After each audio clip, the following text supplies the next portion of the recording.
اور یہ جو آپ دیکھتے ہیں کہ یہ خاص ایک ادب و احترام ہے ہمارے مولا کا، جو بعض دفعہ بعض لوگ اس کو ایک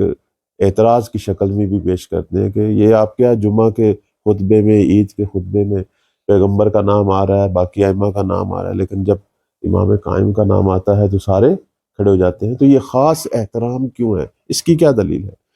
اس کی دلیل بھی خود ہمارے ائمہ ہے، اس کی دلیل بھی ہمارے ائمہ ہے۔ کہتے ہیں یہ جو سنت حسنہ ہے مولا کے نام پر کھڑے ہونے کی، اس کے بانی ہمارے 8ویں مولا امام رضا علیہ السلام۔ اللہم صلی علی محمد وعلی محمد۔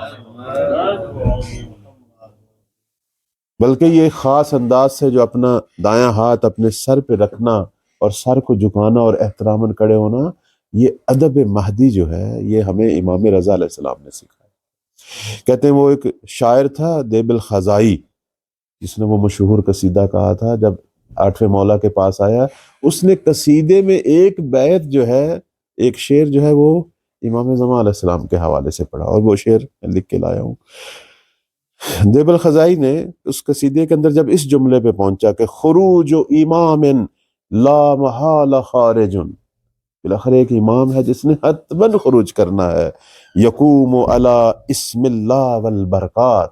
کہ نام خدا جب وہ قیام کریں گے اور وہ بابرکت قیام، بس اتنا اس نے کہا، ابھی اس نے نام نہیں لیا، صرف ایک اشارہ کیا تھا۔ اس وقت کہتے ہیں پوری محفل حیران رہ گئی کہ امام رضا علیہ السلام جو تشریف فرما تھے اور بڑے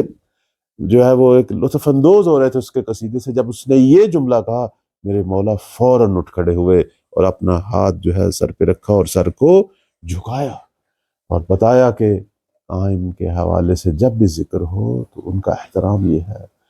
ان کے، اور یہ سیرہ جو ہے ہمارے مکتب تشیعوں میں یہ انہی کی وجہ سے چلی آ رہی ہے۔